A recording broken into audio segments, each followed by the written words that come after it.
noite, amados.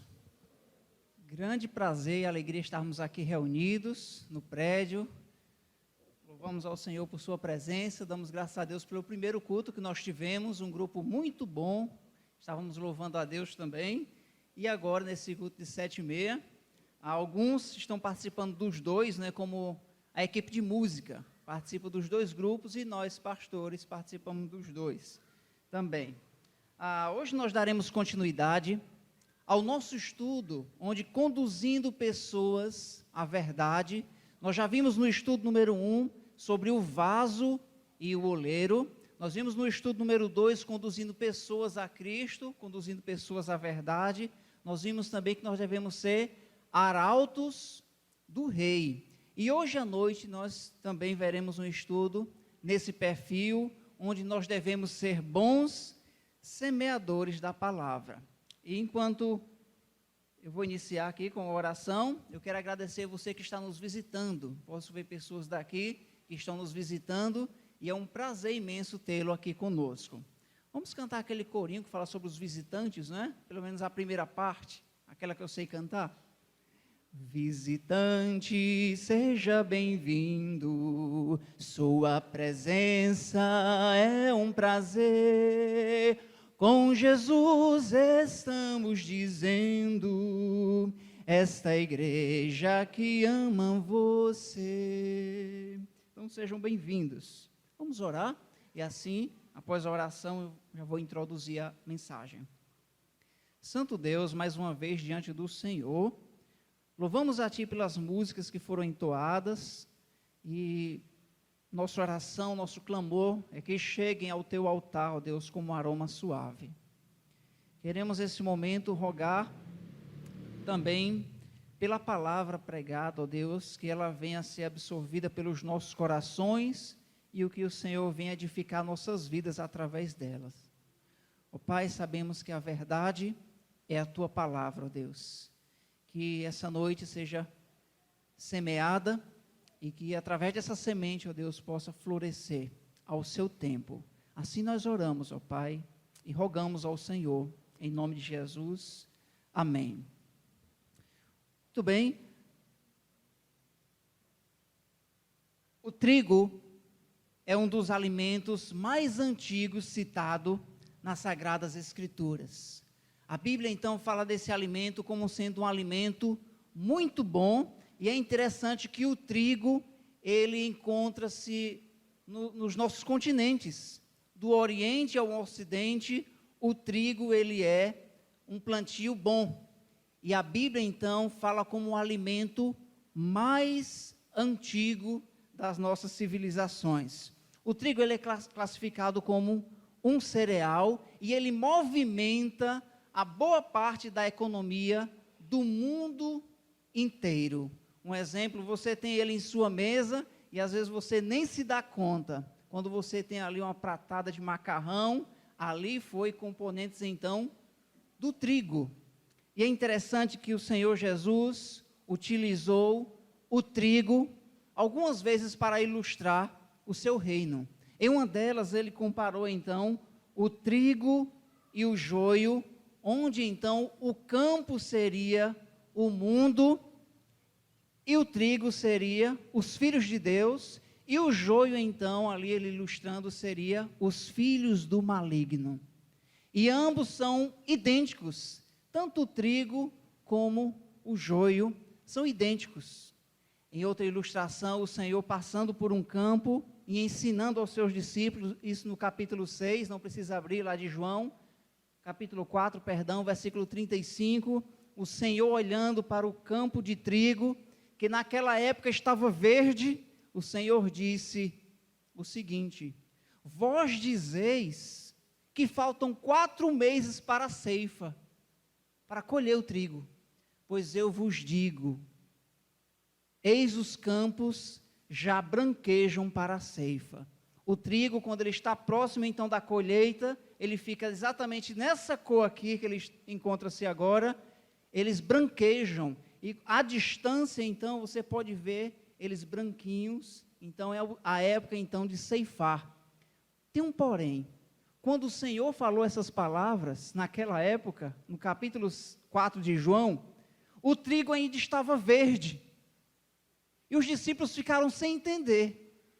O Senhor disse: vocês dizem que falta 4 meses para a colheita. Pois eu digo que essa colheita então já chegou. Eles já estão branquejando. O Senhor estava falando de uma forma espiritual para os discípulos. Jesus estava convidando os discípulos a olharem pela fé a necessidade e a urgência de levar o Evangelho. Não era daqui a 4 meses, não. Ele disse: já branquejam, a necessidade é hoje. É agora o tempo de semearmos. E o tempo da colheita, então, que o Senhor fará, essa está à porta. E o Senhor, então, queria que eles entendessem que os trabalhadores da seara eram eles. Somos nós. Eis a lição hoje. Nós somos os semeadores. Nós somos os trabalhadores da seara, que ela é grande, ela é imensa. Vamos lá para Mateus capítulo 9, verso 35 a 38, e vamos ver ali as características de um bom semeador, olhando para a vida do Senhor Jesus Cristo. Livro de Mateus, capítulo 9, versículo 35, 36, 37 e 38. E veremos aqui as marcas de um verdadeiro ou de um bom semeador. Vamos observar a vida de Cristo aqui. Livro de Mateus, capítulo 9, versículo 35 a 38. Vamos fazer essa leitura. Eu vou ler o versículo 35, a amada igreja leu o 36, e assim vamos até o 38. Mateus 9, versículo 35 diz: e percorria Jesus todas as cidades e povoados, ensinando nas sinagogas, pregando o evangelho do reino e curando toda sorte de doenças e enfermidades.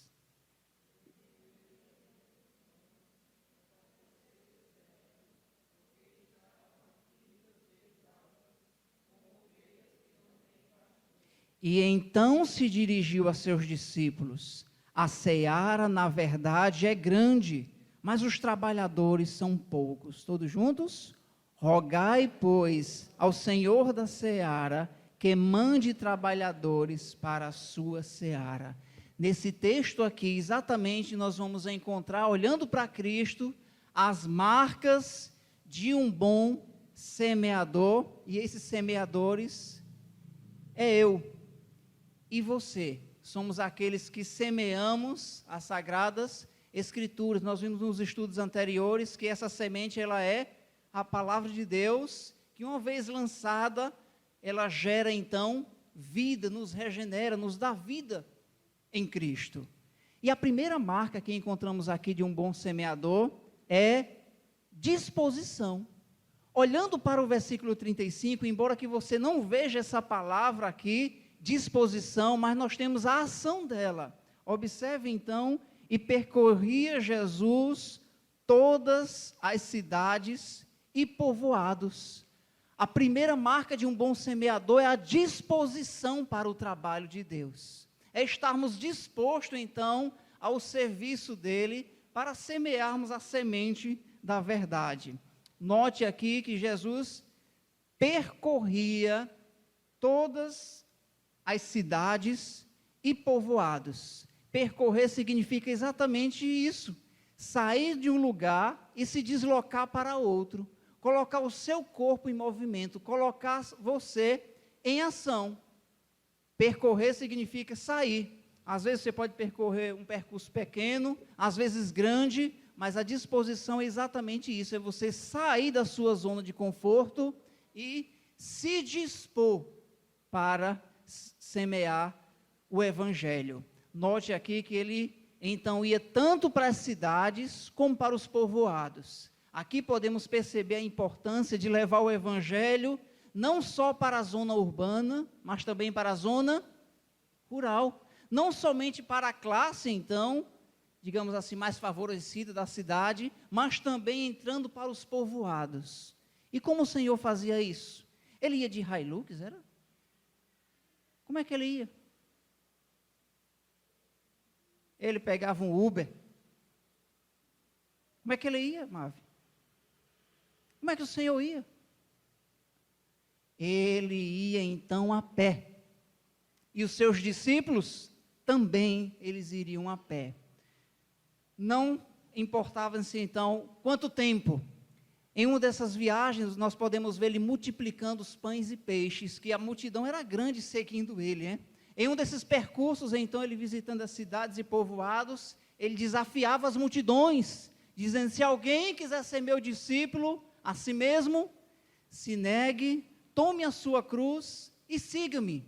Então, o percurso era de vários tipos, e não era fácil, era um trabalho árduo. Então, a disposição que nós devemos ter para semearmos a semente do Evangelho não é diferente, embora que o campo seja diferente. Talvez o campo que você trabalha é diferente do meu. Quem são as pessoas que vivem ao seu redor? Esse é o seu campo. Quem são as pessoas que vivem ao redor da vida do Jackson na área de turismo? Ali é o campo dele. É a seara dele. Quem são as pessoas que vivem ao redor do pastor Raimundo, seus amigos, seu ambiente de trabalho?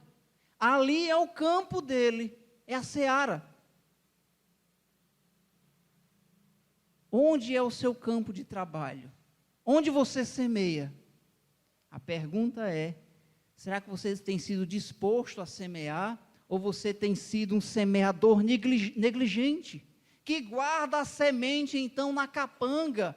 A capanga é o lugar onde o semeador coloca do lado, e coloca as sementes, então, e vai jogando, lançando sobre a terra. Como bons semeadores, estamos sendo dispostos, observando que Jesus percorria cidades, povoados, para quê? O versículo diz: pregando o Evangelho. E é interessante que aqui cita o nome sinagoga. Esse nome sinagoga é muito importante para o contexto, porque na vida de Jesus, ele precisava de uma identificação para mostrar que ele era o Messias, o prometido do Antigo Testamento. E ele ia nos povoados, ele ia também na cidade, mas ele ia nas sinagogas, que era o lugar onde os judeus se reuniam para ler o Antigo Testamento e verificar quando viria o Messias, o prometido pelos profetas. E justamente ele ia nas sinagogas, e para autenticar que ele era o Messias, ele também curava, fazia sinais, levantava os coxos, e os aleijados, e os cegos ele também curava. Para quê? Para autenticar a sua obra, que ele era o Messias, mostrando então a sua divindade, que ele era homem, mas ele também era Deus. Então, como um bom semeador, esses milagres, então, eles não percorreram a vida da igreja. Eles não chegaram até nós, porque os milagres, eles tiveram uma razão. Era autenticar quem? Que Jesus era o Filho de Deus. No início da igreja primitiva, houve alguns milagres. Para quê? Para autenticar que aquela igreja era a mesma de Cristo. Mas hoje não. Não tem esses milagres que nós vemos aí pela televisão. É um engano. O maior milagre hoje está sendo negligenciado, que é uma pessoa vir a Cristo. O milagre da salvação, esse tem sido negligenciado, esse deveria ser enfatizado. Semearmos a semente do Evangelho com disposição. E eu quero lhe perguntar essa noite: você tem essa semente em suas mãos? Tem. O que você tem feito com essa semente? Tem guardado? Graças a Deus que ela não perece. Pode guardar. Não perece. Melhor, não pode guardar, né? Pode ser guardada. Não que você possa guardar. É para você ser um bom semeador dela. Como crente em Cristo Jesus, semeando com sabedoria, com amor e com disposição. Essa é a primeira marca de um bom semeador, é que ele é disposto, disposição. Tiremos o exemplo então de Cristo, que percorria, saía do seu lugar para outro para semear. E diferente, ou melhor dizendo, igual ao Cristo, nós devemos ser dispostos. Irmãos, nós vivemos numa geração em que nós queremos as coisas fáceis. E não é bem assim. É preciso termos disposição para semear o Evangelho. Nós estamos acostumados a falar de futebol. Quando os homens sentam, eles falam de futebol. Do Flamengo, do São Paulo, do Palmeiras. E conversamos bem. Nós conversamos bem sobre política. Tanto os crentes como os descrentes. Nós conversamos bem sobre vários outros assuntos. Mas quando chega na parte de falarmos de Cristo, a semente do Evangelho, os jovens se calam, os homens também, e as mulheres também. Não, vai que alguém vai falar mal de mim. Estamos sendo semeadores negligentes, não dispostos. Isso não agrada ao Senhor. Essa geração precisamos despertar, porque o Senhor disse, não falta 4 meses não. A ceifa está chegando e precisamos então trabalhar nessa obra com disposição. Onde está a sua disposição e em que consiste ela? A segunda característica de um bom semeador, além dele ser disposto, observando mais uma vez o versículo 36. Vamos lá, eu vou ler mais uma vez o versículo 36. A primeira marca é sermos dispostos, e a segunda, olhando o versículo 36, vendo ele as multidões, compadeceu-se delas, porque estavam aflitas e exaustas, como ovelhas que não têm pastor. A segunda característica, marca de um bom semeador, é que além de ser disposto, ele tem compaixão. Compadecer-se uns pelos outros, colocar-se no lugar de outro, compreender o estado emocional da outra pessoa. E Jesus olha então para os descrentes da sua geração, para aquela multidão, e ele teve o quê? Ele compadeceu-se delas, ele teve compaixão delas. E compaixão significa exatamente, colocou-se no lugar dela, sentiu as dores daquela pessoa, sentiu a sede que ela tinha, a fome espiritual, e comparou como quem? Ovelhas que não têm pastor. Interessante que essa palavra, essa expressão, compadecer-se, o próprio Deus usou para com Israel. Eu vou citar, lá em Oséias 1:7, diz assim, porém, a casa de Jacó, Israel, me compadecerei e o salvarei. Deus também é um Deus que se compadece. Ele usou esse termo. Jesus usou essa expressão também em outro momento, quando olhou para a multidão com fome e os alimentou com pão e peixe. Ele teve esse mesmo olhar de compaixão, e diz o texto, repetindo aqui, que ele compadeceu-se delas, porque estavam aflitas e exaustas, como ovelhas que não têm pastor. Tem um olhar clínico para as pessoas, tem um olhar medicinal. E mais uma vez, nós vivemos numa época, irmãos, que é mais fácil as pessoas ter compaixão de um animal do que de uma pessoa. Por vezes nós vemos aí pelo Facebook, pelo Instagram, pela rede social, alguém que viu um cachorrinho na rua, e ele estava com calazar caindo os pelos, e alguém pegou ele e cuidou. Muito, muito bem, fez uma boa ação. Mas às vezes nós estamos olhando muito para os animais e esquecendo da humanidade. Estamos esquecendo que aquele animal não tem alma eterna, como nós temos. Nós somos alma vivente. E o Senhor olhou para nós, compadeceu-se.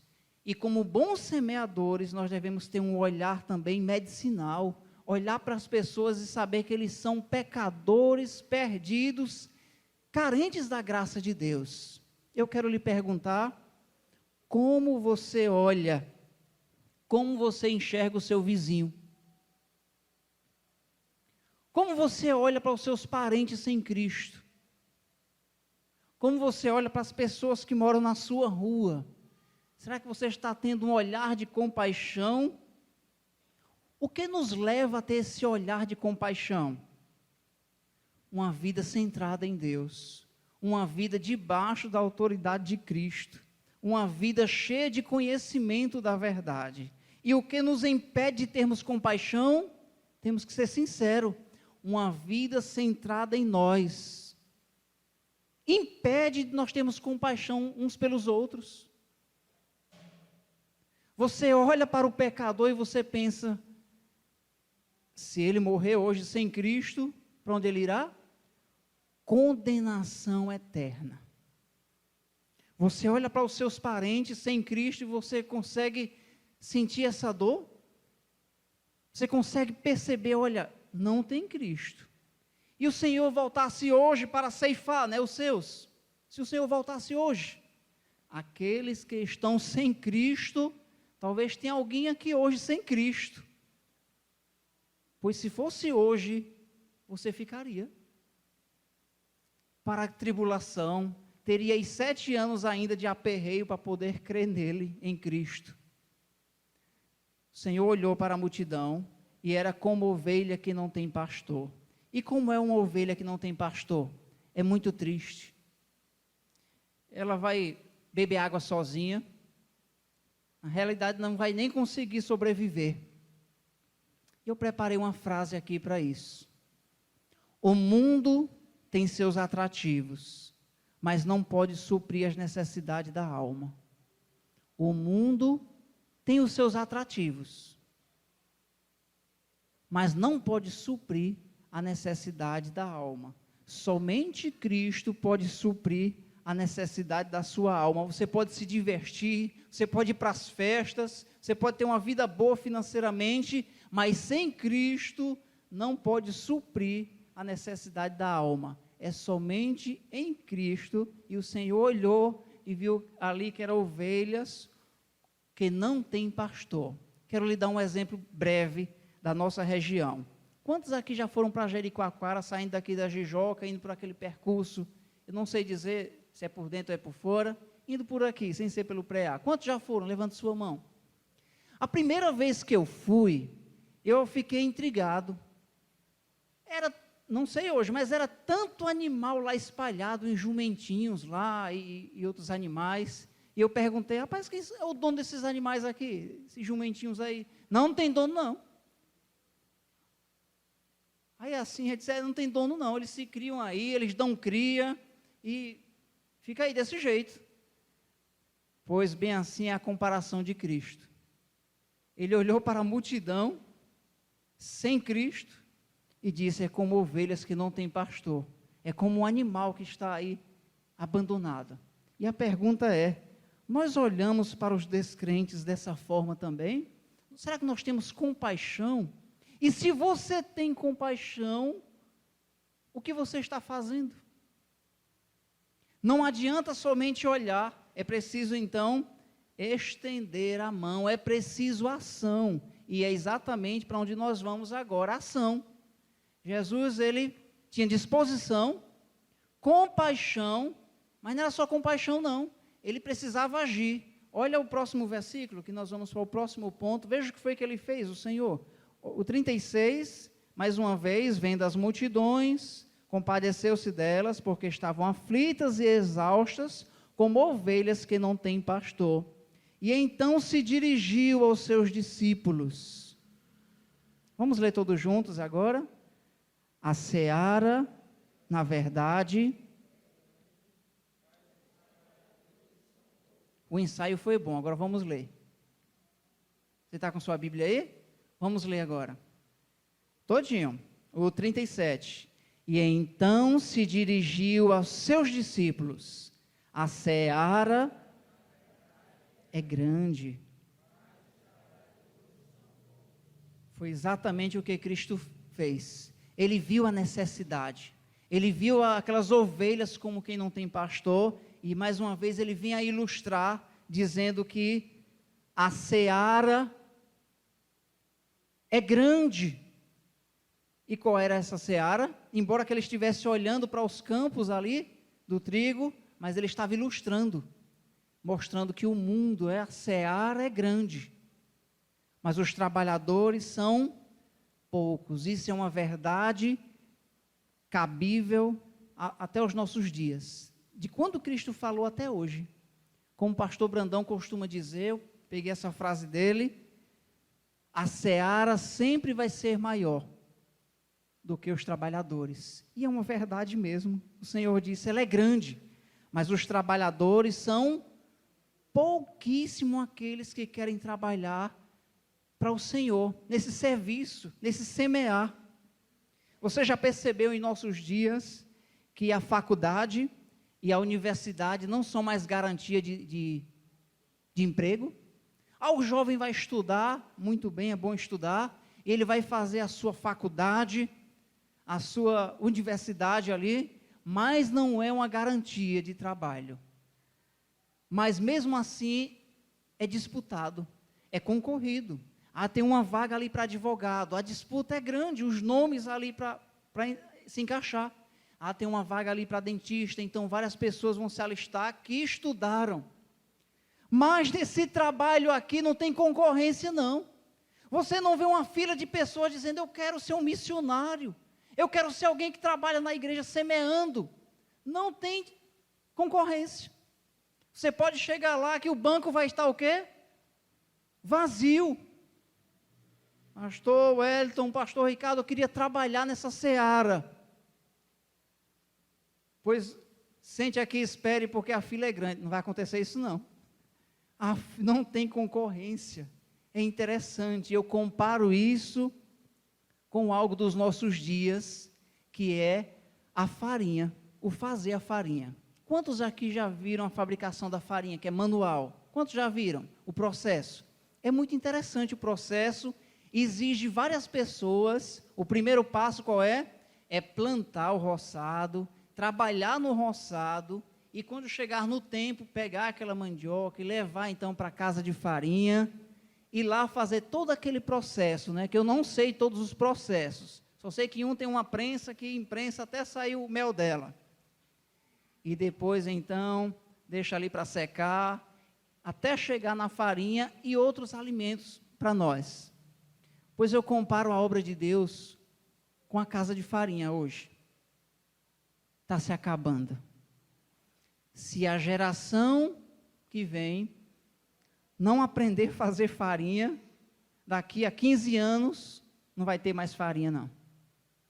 Eu provei disso esses dias lá no Parazinho.